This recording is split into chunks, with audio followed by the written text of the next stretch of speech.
in the tally. Yeah, I know what you're saying. With Emory University prepares. They want to start up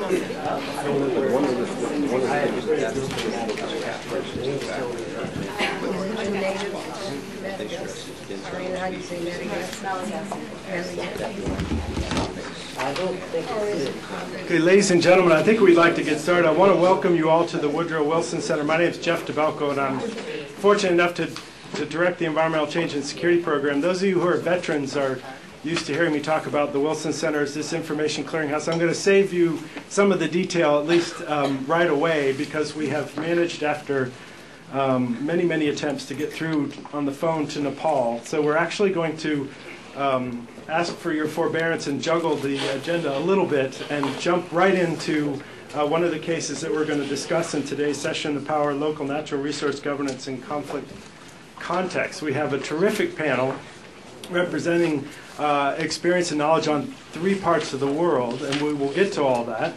But we do want to jump directly to Nepal because of because it's well after midnight there, and it's very kind of Maksha Maharjan to join us to help answer questions about the Saguenay program, this the CARE Nepal's Strength and Actions for Governance and Utilization of Natural Resources.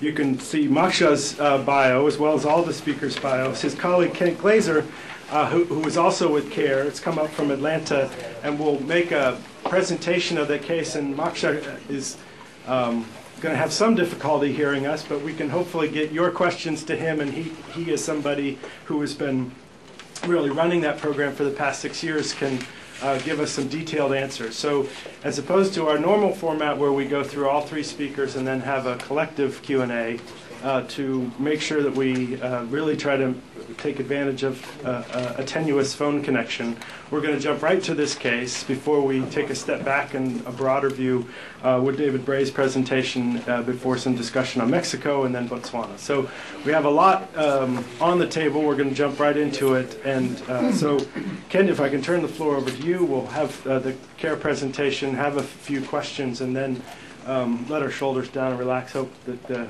phone connection stays on, but we'll then move to the other presentations. Yeah, thanks very much, and sorry for the hassle. But we do have my colleague on the phone from Nepal, so I'm going to try to run through a quick presentation, about 15 minutes max. I hope it's even less than that, and try to present for you some of the findings that we see out in Nepal with regards to the Saguenay project when it comes to conflict prevention and mitigation. But I do want to really stress that I'm not the expert on this project, which is why we have the expert on the project on the phone. And so if you do have questions about specifics in the project, that's why we hopefully can get a couple of questions in here at the end. However, I have worked for CARE for a long time, and I've been involved in natural resource management issues for almost my entire career. So I'm not entirely wrong to do something here for you guys. So. But let's talk a little bit about the Saguenay project. First off, Cara Nepal, some brief background. First off, we began work in Nepal in 1978, so we've been out there working in natural resources and other areas for about, 30 years now.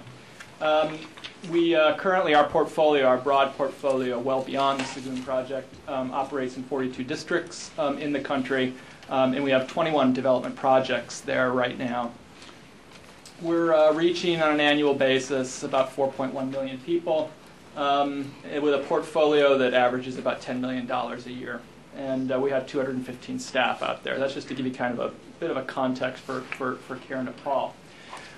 One of the things that's important, I think, before talking about the specifics of Saguenay and the specifics of some of the interventions that we're trying and think have some success, is to understand a kind of a programming framework that's central to all of CARE's work. And this is, we call it the Framework for Poverty Eradication and Social Justice, rather grandiose term for it. But what it fundamentally says is that all of our programs, anywhere in the world, what we're trying to accomplish, this is not always possible, for a whole variety of reasons. But any program or project that we're doing, we're trying to make sure that we're addressing 3 different arenas of, let's call them achievement or results or change. First off is in the arena of human conditions. When we talk human conditions, it's just our jargon for immediate gains in things like health, wealth, nutrition, and so on and so forth. Those kinds of outcomes that projects normally try to achieve and count and be accountable for. Yet we're also trying in every project to clearly identify results with regards to the enabling environment. You can think of this as governance in the broadest sense of the word. Looking at changes in the political, legal, policy, regulatory, service, market realities that frequently encode inequality and also encode forms of conflict and inequality, as I said. And then finally, in social positions, we are trying in all of our programs to make sure that we are specifically targeting changes in the dynamics of discrimination, exclusion, privilege, the play of identities that, again, so often get bound up inside of issues of conflict, and distribution of wealth. And so any project around the world, we've been trying to do this for about 6 or 7 or 8 years now. And I think that when you hear about the Saguenay project, you should be able to see some of this in action. And I'll try to make it a little bit clearer. So the Saguenay project is a broad collaboration, a broad partnership with some of the organizations that you see here on the screen. The chief of party is Maksha, and Maksha is the person that we have on the phone, and he's been involved in this project for quite some time. Broadly speaking, Saguenay's been going on since 2002.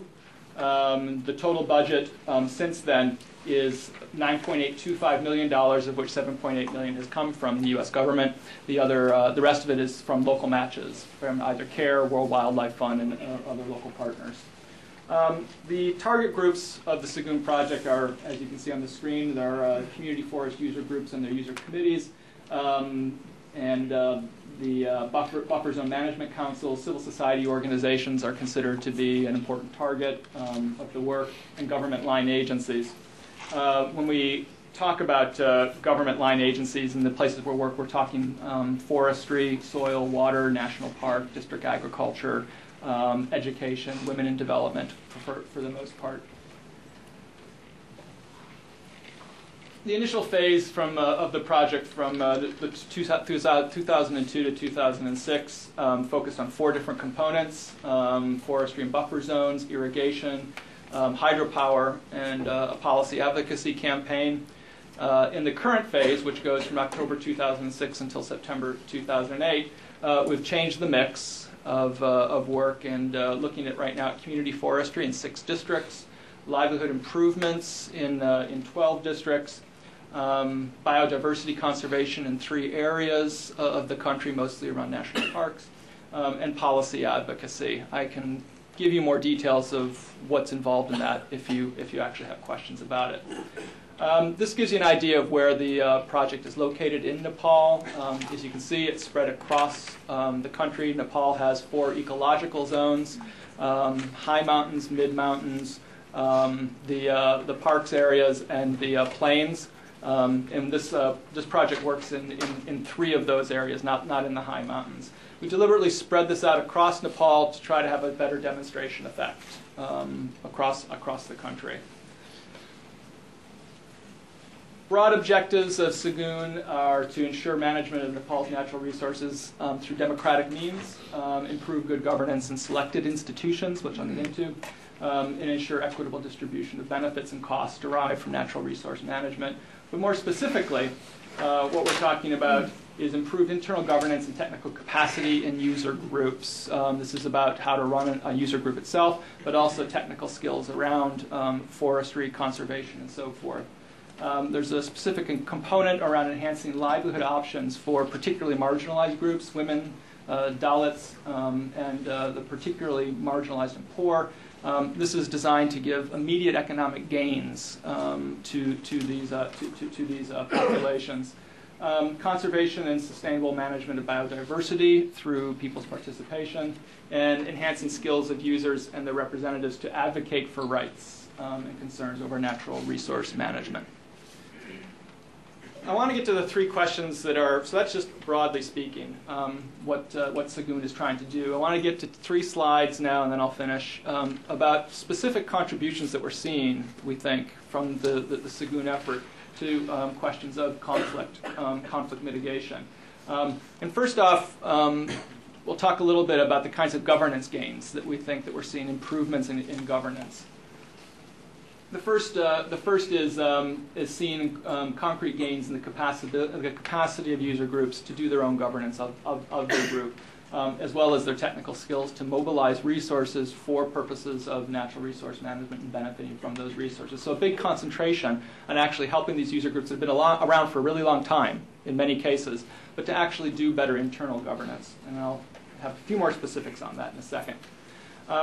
The other thing that we've seen is we've tried to accomplish and are seeing are institutionalization of a participatory well-being ranking in natural resources management. This is a process through which user groups in a collaborative manner identify in their own areas the different strata of households, and then actually target their work and their benefits and the costs and the responsibilities equitably across those groups. So it's just a relatively simple social process of identifying and discriminating this kind of ranking. We have institutionalized what we call public hearing and public auditing in the groups. This is where the leadership councils of the forest user groups have got to be once or twice a year publicly accountable for their expenditures, their decisions, and so on and so forth. And we have spent a lot of time on practices helping groups understand rights-based approaches and understand how to do policy advocacy. And we've seen some really important gains in terms of how these groups interact and relate with government officials and actually affect policy both locally and nationally. And finally, in terms of governance, one of the key things that we've done is around literacy and literacy classes, particularly for Dalits, so that they have the information they need in order to actually engage conversations with leaders, with their own leaders, as well as leaders in the line ministries and so forth. So these are just 5 concrete changes that we think, or improvements we think that we're seeing in the Saguenay project in most places where it works. With regards to actually having some impacts on conflict mitigation and prevention, these are some of the things that we're seeing out there.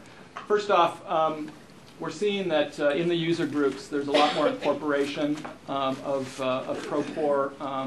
pro-poor actions in the user groups. These are user groups that prior to the Saguenay project, frequently the most marginalized and the poorest in these areas actually didn't see these user groups as particularly interesting to them because they were generally funneling resources towards the rich in the local scene. This has changed, and as a result, it's improving relationships between the wealthy and the less wealthy, the powerful and the less powerful. Little by little, it's not a panacea, but little by little, it seems to be working quite well. There's been a really important contribution in the area of corruption, in which some of these actions that I was talking about on the previous slide have actually led to leaders of these user groups that have either misused funds or made poor decisions to actually return funds to the groups through the processes of negotiation that we're talking about and through the processes of empowerment of the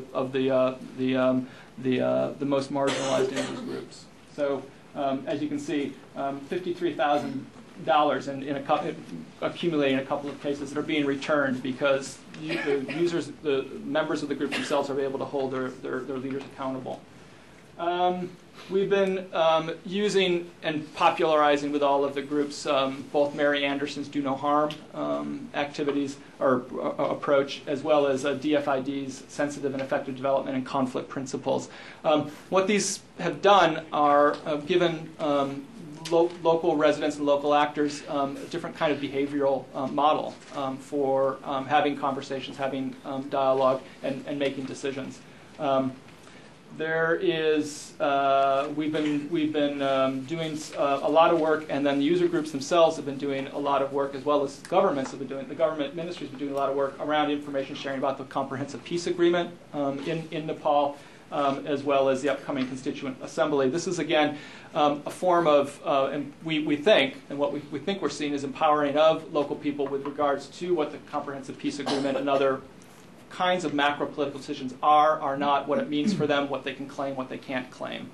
And again, we see this having some important effects locally in terms of relationships between government, citizens, the powerful and the less powerful. And finally, we've been engaged in policy advocacy at a macro level, and Saguenay staff and partner organizations in the Saguenay project have contributed quite a bit over the last couple of years with regards to national policy around forests, around irrigation, around the National Water Plan, to make sure that these policies and the implementation of policies actually benefit the poor, Dalits, women, and so forth. Finally, what does it say about sustaining such conflict prevention or mitigation benefits? In other words, what does Saguenay seem to be saying about what we need to do in order to see these benefits sustained over time? First off, the participatory governance assessment in natural resource management. This is inside the user groups. We think needs to continue. It's been instrumental in sensitizing executive members and ordinary users about the governance status in the groups and preparing action plans for improvement of their own governance. So this moving forward is something that we think will help sustain gains if we can keep that going. The wealth ranking that we were talking about, that I was talking about earlier, and moving that forward and sustaining that and institutionalizing that so that in every kind of decision, or most decisions moving forward, that there's actually a conscious decision about who benefits when and where from particular decisions is something we think will help sustain this.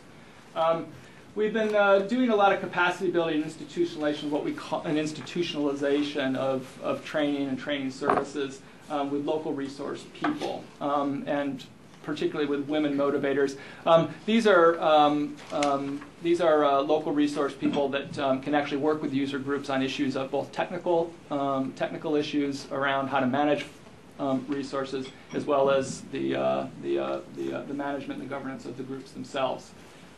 They're now being actually paid or supported by user groups themselves, as opposed to by the program. Line ministries also, in the areas where we're working, are actually testing and certifying these folks as kind of para forestry workers or water workers. And then finally, collaboration coordination with local NGOs, CSOs, and local communities around peace building. And this is peace building work has come in from other donors, such as DFID. And what we've been able to knit together now is a collaboration between Saguenay and these efforts in terms of trying to sustain some peace building efforts in the places that we work. I'll actually close there. I know that's kind of a large dump of information, but I just wanted to say three things about the sustainability of these kinds of groups. And I'm going to speak here more from my past rather than a deep knowledge of Nepal, and it's my work in West Africa, where I've done quite a bit of work with groups like this, particularly in Mali, in northern Mali. And I put three things out for discussion. I don't think these are new, but I think they're worth saying. I think there's three major issues about maintaining these kinds of gains. First off, I think in any situation, the gains, I think the data says the gains are quite reversible, particularly when an outside actor like CARE or a project like Saguenay exits the scene.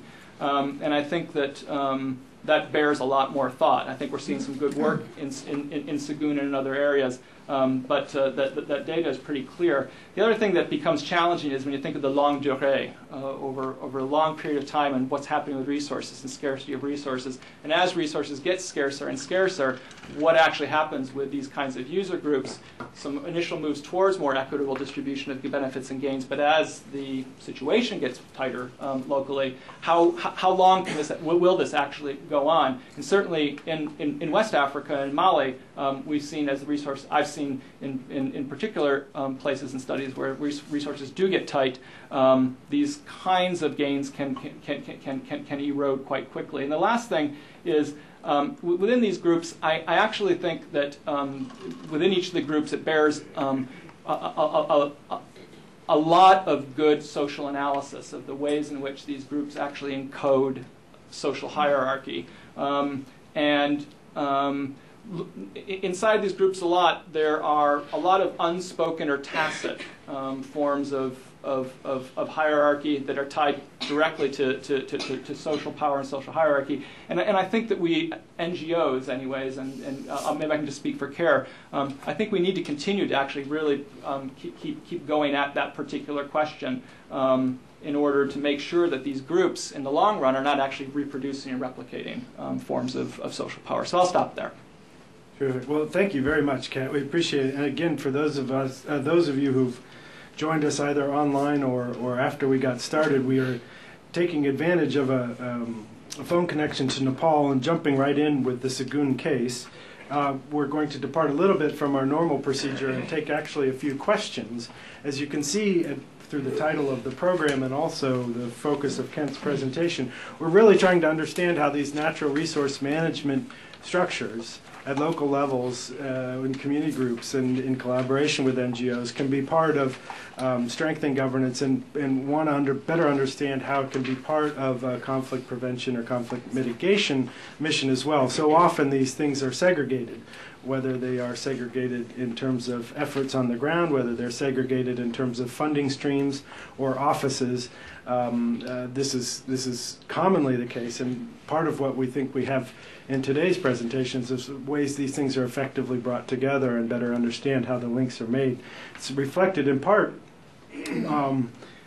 by who's supporting us with this series of meetings, and kind of reflective of a recognition within USAID from different offices that they need to work and understand their work together. So we have the Conflict Management and Mitigation Office, the Biodiversity Team folks in EGAT, as well as the Population Reproductive Health folks in Global Health supporting this with regional bureaus. So it's kind of reflective that there's an understanding on the donor side that need to try to understand across these issues and how the programs are playing out and what kind of gains through cooperation they can make. And so that's the context for convening the discussion today.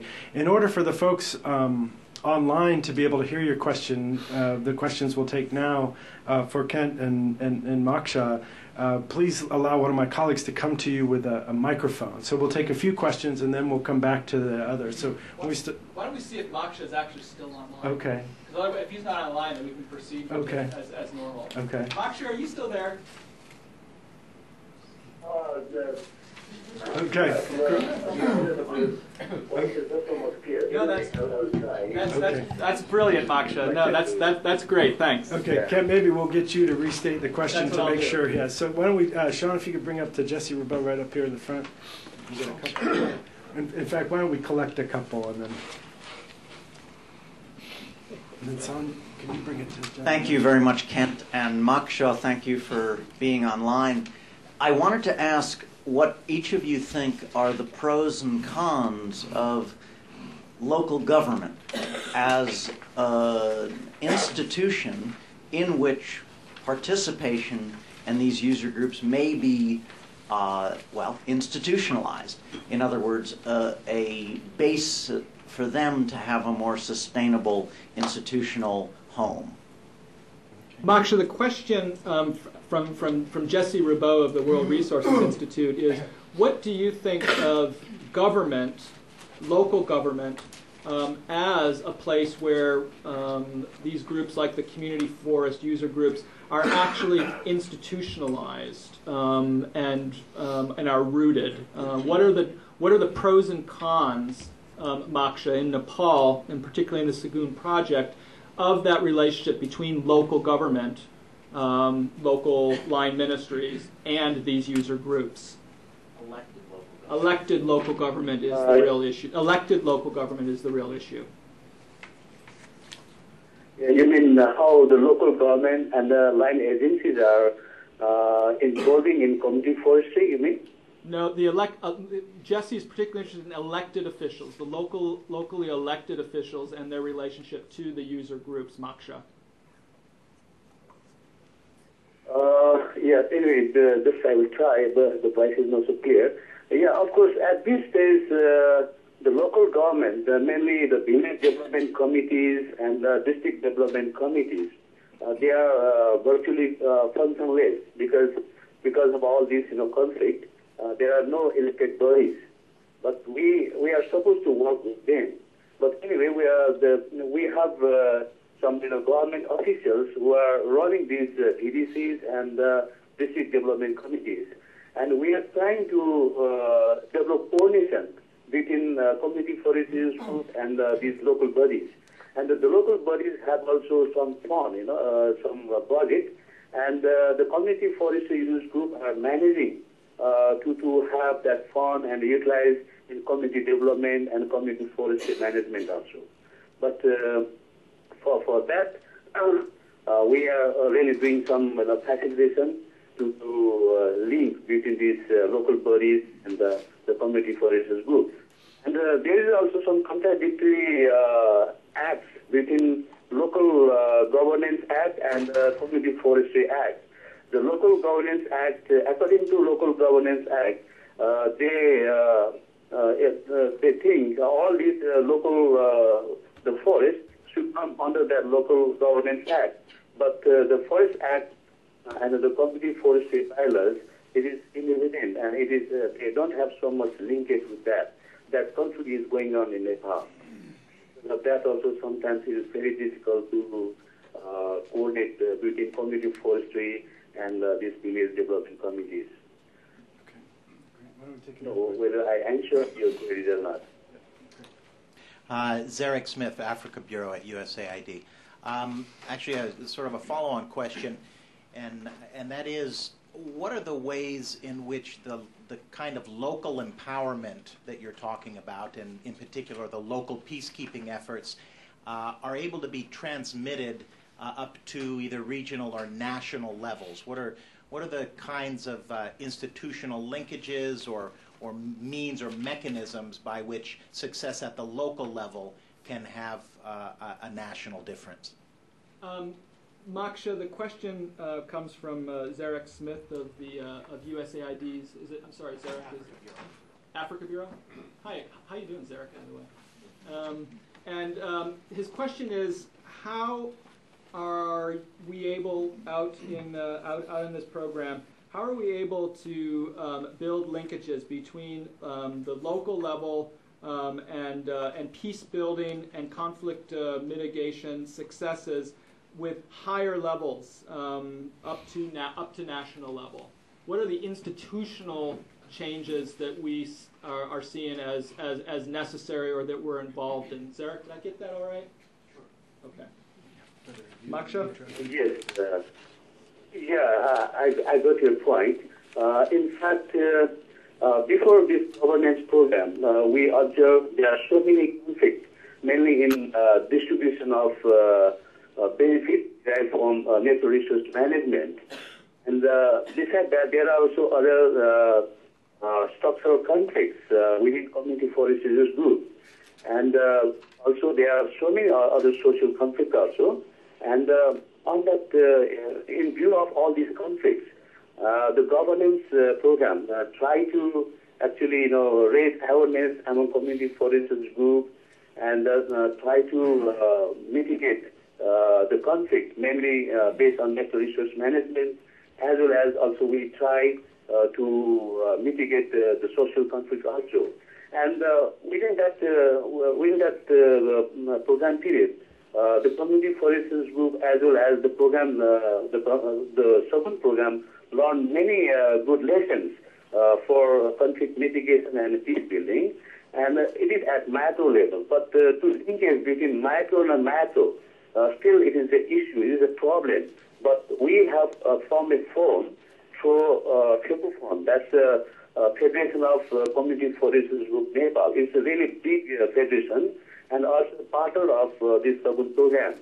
So that federation, now we are trying to start this policy advocacy at macro level, and also the government has already incorporated some lessons that come from the program for peace building and conflict mitigation. Now, the government has already prepared that 3-year interim policy, and still they are helping the federation as well as the users group to implement that policies at the micro level. But there is still a problem for micro and macro linkages for peace building and conflict mitigation.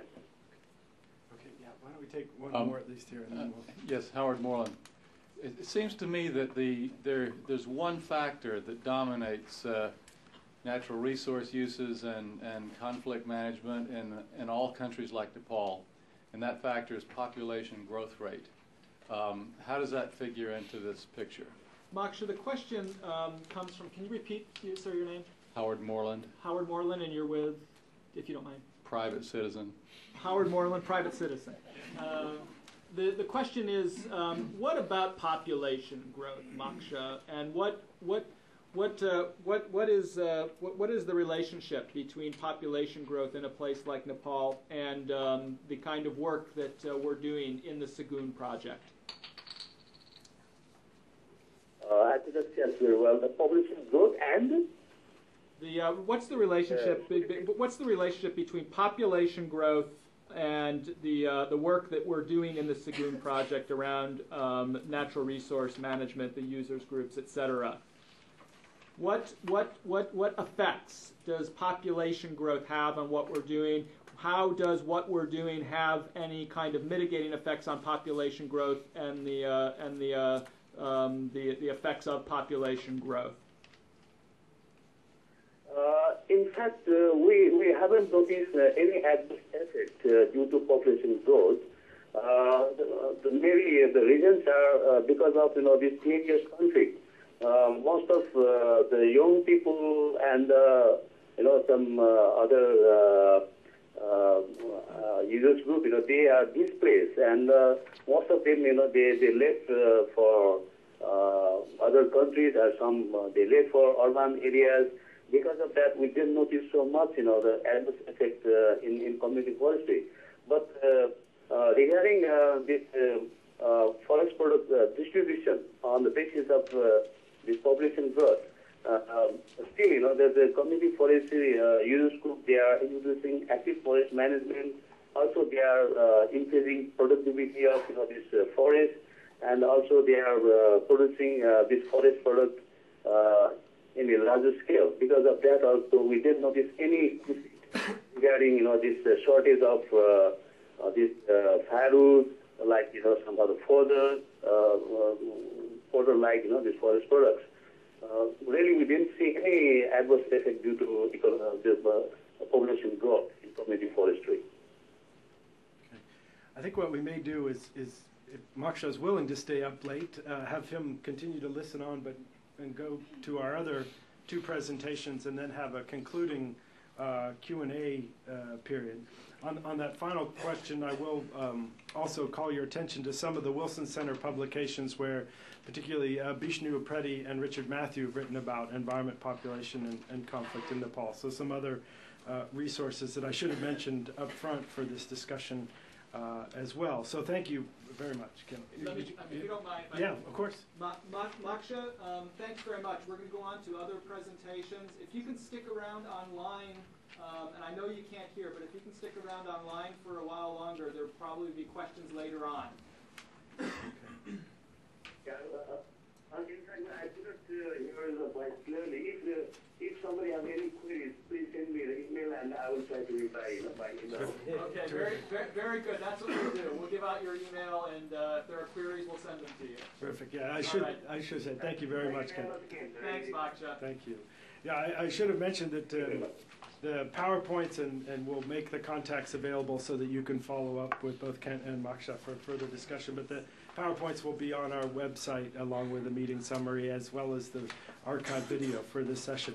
So let's turn next to David Bray, who is a professor in Florida International University's Environmental Studies Department. Is also director of the Institute for Sustainability Science at FIU's Latin American Caribbean Center. Someone who's worked an awful lot in Latin America, so we're switching regions, and also somebody who, again, has a focus on forests and forest user groups and understanding about how programs there are connected to questions of governance and connected to questions of conflict. I'll urge you to read his bio for greater detail, but I'll turn the floor now over to David for his presentation. Thanks very much, and congratulations to the Wilson Center for presenting a forum on these topics. I was actually in an email asked to give, as it was put, the view from 30,000 feet on this issue. And I don't think I've reached quite that altitude, maybe 5,000 feet or so, give or take a few hundred feet. And so I'm not actually going to talk, I'm going to make some references to Mexico at the end, but this is actually an effort at an overview of issues having to do with conflict and local natural resource management. Now, to begin with, this is obviously just an enormous subject. It encompasses possibly all aspects of human activity on the globe when you start talking about conflict and human resources. And there, you know, when we talk about this issue in community-based conservation context, we're usually thinking of forest and water and things like the wildlife and more immediate things that are more immediately attainable and controllable theoretically by local communities. But minerals, fossil fuels, these are also natural resource conflicts which can have major impacts upon communities, and in the broadest view usually do have major impacts on communities, and in the broadest view should be thought of as well. And so that's part of what I'm doing here. There's also no clear relationship between, focusing a minute on forest, which is my specialty area, there's no clear relationship between violence and forest cover processes. In a place like Brazil, we have images there of a couple of forest martyrs in Brazil, Chico Mendes and Dorothy Stang, who fought with local communities in efforts to help them resist destructive deforestation processes. So there's clearly a link between violence, deforestation, and very deleterious impacts on local communities in Brazil. But in a case like Colombia, it's much less clear, where you've had, of course, a decades-long guerrilla war there with varied impacts upon the forest of Colombia. In some areas, there's been deforestation linked with the conflict and with the guerrilla war, but it seems clear that significant parts of the Colombian Amazon in particular have likely been preserved because of the conflict. So again, no necessary relationship there. This is just a quick listing of other broad sources of natural resource conflicts: guerrilla wars, drug cultivation. You can see the rest: insecure property rights, and one which I'll also be making reference to a bit later, and which is another very common focus in the area of community-based conservation, that is the imposition of public protected areas over pre-existing customary rights. Looking at some of the broad academic literature on this, it's focused on particularly on armed conflicts and corruption in relationship to natural resource management. And again, this literature doesn't particularly focus on communities, but I'm bringing it in because it has, I think, links should be made between this literature and community-based management, because the links are obviously there. Communities are usually the locus of victimhood in these conflicts.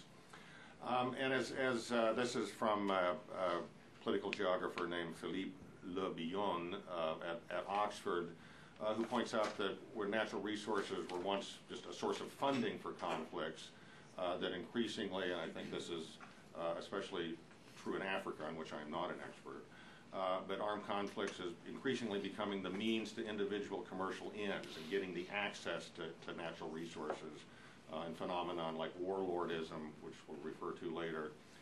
And as well, there's the so-called resource curse, countries which the literature suggests there is something to that, that natural resources in the context of very poor countries can lead to instability and violence and resource wars. Another common theme in this literature is do wars and conflicts come about because of scarce resources or abundant resources? And Le Billon suggests that low levels of violence, 25 to 1,000 battle-related deaths per year, have a positive relationship with environmental degradation, but not necessarily with low levels of endowment. So scarce resources by themselves do not lead to the worst forms of conflict, war, although they may lead to things like dissolution of user groups, as Kent suggested. So this is just a quick, this is a typology. I'm certainly not going to go over this. It's from Le Billon, but it's just to give a sense of how political scientists and geographers try to classify these issues. And if you look at, we'll come back something like the Democratic Republic of the Congo, and diamonds is not something which is normally, and gold is not normally thought of in the context of community-based conservation, but I'm going to go out on a limb, not being an expert on Africa, as I said, and suggest that these issues those phenomena need to be brought in as well in ways in which I'll elaborate on. Corruption, Kent mentioned it, is frequently the elephant in the room on these issues, also not always discussed and not always analyzed. Here, another, I think it's political geographer, Robbins, has looked at corruption analytically and systematically within the context of natural resource management. There's a definition there which you can read, and as he points out, corruption is also an institutional process. We always talk about institutions and social capital as being these positive things, but as he very correctly points out, corruption is also a kind of institution. It has rules, it has norms. Social capital, it also operates through social capital. People use their personal networks in order to carry out corruption. So this is important in trying to combat corruption. Some other, I've already mentioned that about institutions and social capital. This is just his attempt to graph some of these relationships. On your left, there is just the de jure institutions, the legal institutions, and on the right, what happens with corruption, that some people are excluded. Is of course one of the problems with corruption. There's people who are excluded, rules are bent, institutions are used in particular ways to go around the de jure institutions, and we won't spend any more time on that. Now, focusing on conflicts over protected areas, and again, let me emphasize, I am not an expert on Africa, but I bring in Africa here because it has been the site of apparently the worst instances of conflict between protected areas and local communities. Michael Chernia and Schmidt Soltown World Development in 2006, and they have been very responsible in recent years for bringing attention to the problem of evictions of poor people who had lived in areas for hundreds, if not for hundreds of years, in many cases, which was virtually something that was off the screen. It is now back on the screen, thanks to them and to others. Estimates that 120 to 150,000 people were displaced. I'm not sure about the period, but I think over the last couple of decades anyway, from the Congo Basin.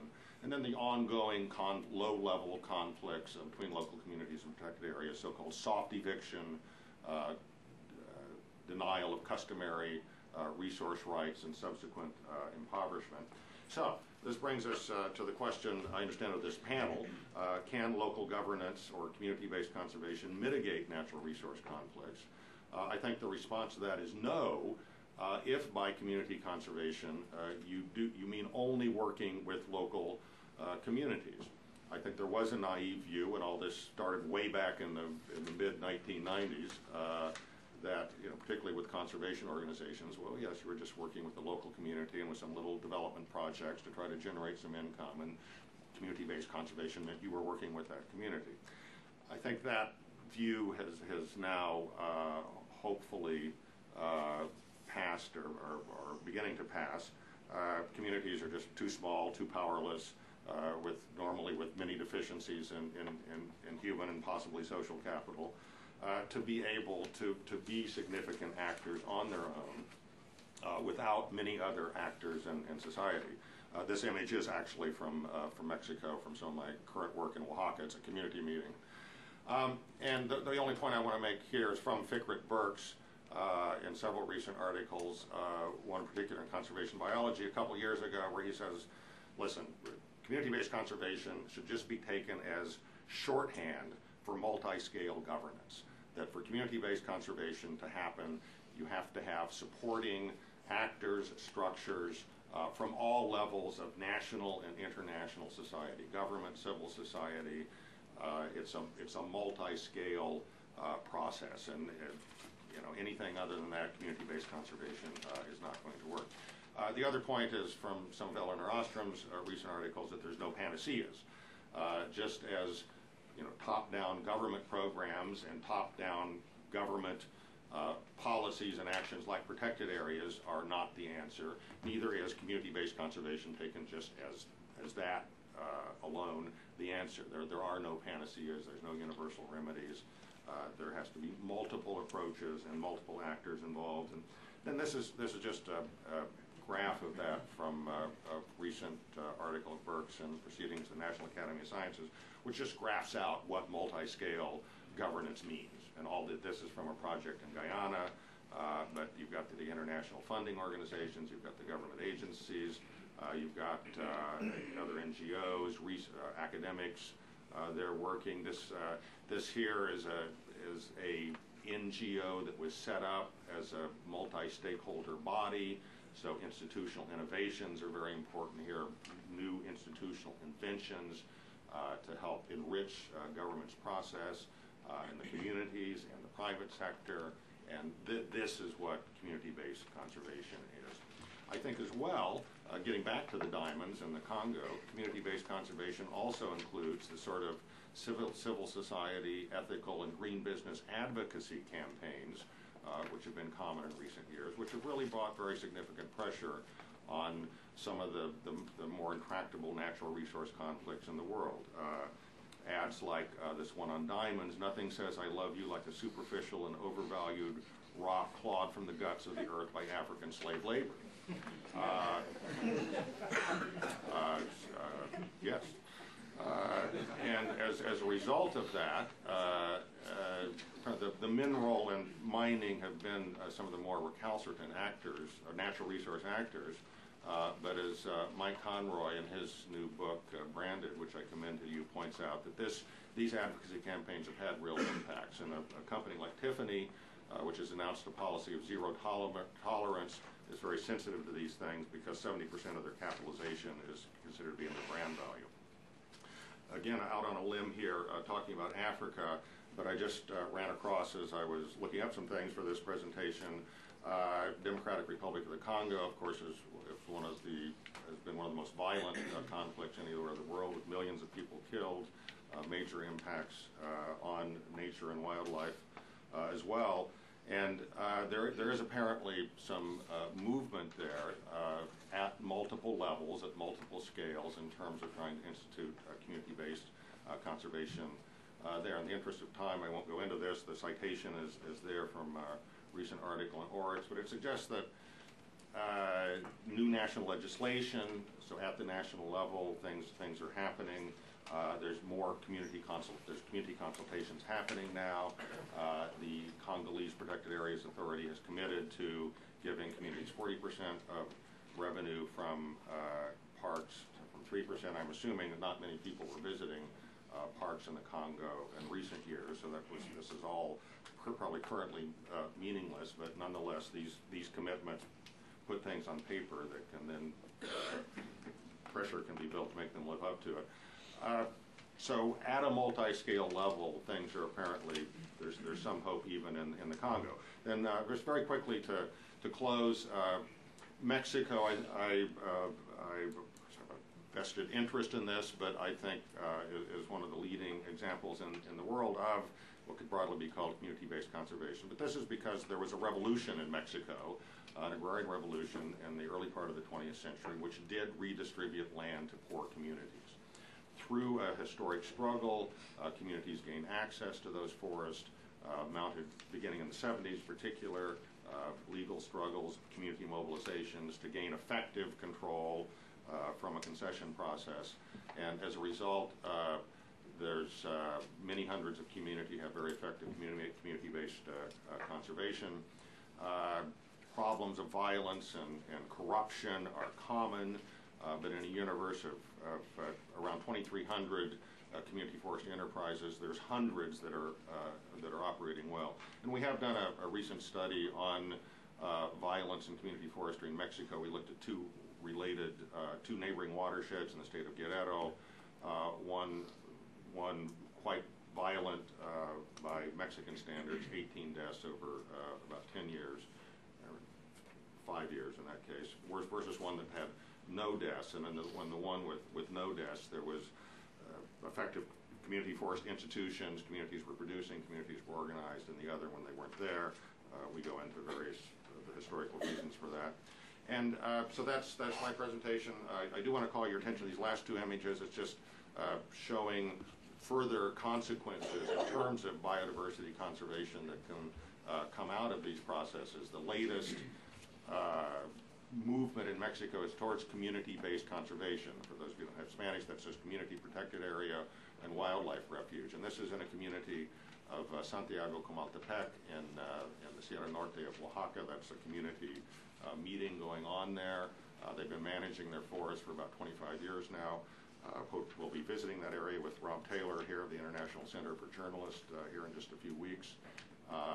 Ecotourism is booming in the area, so I invite you to visit the Sierra Norte. Terrific. Thank you very much. We will, thank you very much, David. We will have our final presentation, then group all our discussion together. So Masego Madzwamuse has come a very long way for today's discussion, come from Pretoria. She's currently Regional Program Development Officer for IUCN, and was previously IUCN's Country Program Coordinator in Botswana. And she's a long-time on-the-ground expert on community-based natural resource management in Southern Africa, and so we're thrilled that she can then give us a third region, a third case, a third set of perspectives and experiences to put into this discussion today. So I'll turn the floor over to you. Thank you very much. Well, thank you for the introduction and for inviting me. It's certainly been a very long trip, but I hope it will be worth your while to listen to our experiences. As opposed to the first two presentations that have talked about natural resource management from a post-conflict, violent conflict perspective, my presentation draws on different dimensions of conflict. In Botswana, we've not been involved, or we have not experienced any violent conflict per se, but the area of natural resource governance is experiencing different levels of conflict. Conflict with regards to policy formulation processes, who formulates those policies, the level at which different stakeholders participate in those processes, and the level of which they can have influence over those processes. But we also look at the extent to which natural resource governance has mitigated conflict with regards to land use conflicts, access to resources, rights, and so forth. My presentation essentially gives you a summary of issues and lessons learned from the IUCN CBNRM support program, where since 1999 we have looked at the way that community-based natural resource management in Botswana has been unfolding, and we've essentially documented experiences and lessons learned in different forms. I started looking at why should it be important for us to draw lessons between CBNRM and conflict mitigation. And one of the reasons why we're doing this is because CBNRM offers a framework for dealing with conflict in a participatory and equitable manner, particularly when you're dealing with conflict with regards to resource use and access, like I mentioned. It addresses ongoing conflicts between multiple stakeholders, conflicts between the private sector, who may be involved in tourism initiatives, and the local communities living in those areas where tourists come to visit, and where the business sector tends to make huge profits. We're looking at natural resource-based institutions and the fact that they're critical for conflict mitigation, especially in areas where there is a high dependence by the local or the rural rural dwellers on natural resources. And that environment or management of natural resources has been recognized as a tool for facilitating peace. And examples are often drawn from the management of transboundary resources, such as shared river basins or transfrontier conservation areas and other sectors. It is through such local institutions that communities organize themselves through shared norms, the values, and rules that pertain to the use of natural resources. There are different definitions of CBNRM, but in this context, we're looking at those principles and practices that argue that conservation goals should be pursued by strategies that emphasize the role of local residents in decision-making about the resources. Rural communities have managed natural resources through their own indigenous or traditional systems for many years. And although there's a lot that we can learn from this era, we have tended to concentrate on formal CBNRM or formal community-based natural resources as stipulated in existing policies, as well as it unfolds through projects, like the project-based approach to natural resources. And it has often evolved from the failure of centrally planned approaches to wildlife management. Once those had failed, we started to look at how can we better improve these approaches, and how can we involve the local communities in the use of these. The underlying assumption is, of course, that communities must benefit from the resources and have a direct control in order to value the natural resources. And it has been applied through Southern Africa over the last 20 years and Botswana over the last 15 years, and it's largely driven by NGOs and the donor communities. In Botswana, we have based the ideals of CBNRM on equality, natural resource conservation, and social development. We're looking at coordinating stakeholder involvement or participation at a district and national level. So not only do we focus on the local communities, but we're also looking at the role of the local governance structures. We're looking at the role of NGOs, the role of central government, and the role of the private sector in managing natural resources, working in partnership with the local communities. It gives communities direct incentives, establishing clear linkages between the benefits and natural resources, and encouraging community investment in conservation, as well as enhancing community self-reliance. And the CBNRM programs in Botswana have essentially focused on the dark red areas, which are called the wildlife management areas or the controlled hunting areas. And these often border protected areas and tribal or communal land areas where, on the communal land areas, you're looking at agro-pastoral activities as the main land use. And within the protected areas, you're looking at wildlife and land use. So the wildlife management areas are a zone that buffers the two very distinct land use practices. And within the wildlife management areas, the most dominant land use that is being promoted is conservation, and by thus doing involving the communities in the direct management of natural resources. There are different activities that the CBNRM activities in Botswana focus on. That is wildlife-based activities, your hunting safaris, trophy hunting, photographic safaris, the use of veldt or non-timber forest products, cultural tourism, craft production, fisheries, most recently rangeland management, and in very few cases we look at the involvement of communities in transboundary water resources.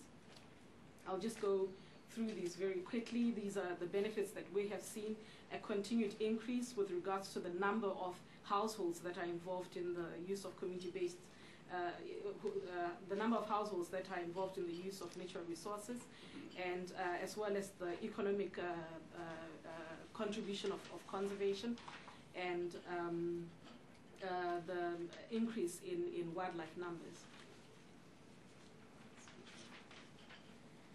Now, coming back to the dimensions of natural conflict, natural resource conflict, at the local level, we find that there is a lot of conflict with regards to land and control of land, whereby before the community-based natural resource programs were introduced, the land was taken away from communities, one during the colonial period, but we also see a continuation of that trend post the colonial period, with the introduction of the Tribal Land Act in 1968, which essentially decreased the role of the local and traditional authorities in managing and making decisions about land and the natural resources, and replaced them with formal structures such as the land board, the land boards.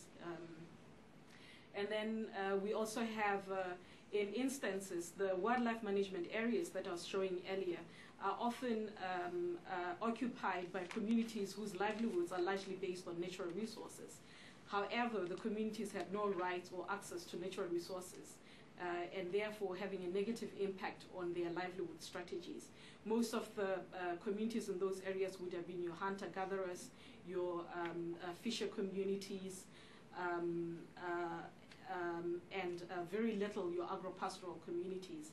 And therefore, by not having access to the resources, it basically meant they had to depend on government handouts and on social services, government social services for their livelihoods. And then we also see an increase in terms of privatization of the common age as a result of land and agricultural policies, such as the Tribal Grazing Land Policy of 1975, which essentially made communities such as the San become squatters in their own land. Because they were not involved in agro-pastoral activities, their own land use practices become insecure, and the only way that they can gain access to land is by owning ranches and so forth. And when the demarcation of ranches was carried out in response to the Tribal Grazing Land Policy, a lot of the San communities that lived in those areas lost access to their ancestral territories. We also see a lot of competing and overlapping rice resources between neighboring communities, and as well as between resource user groups within one community.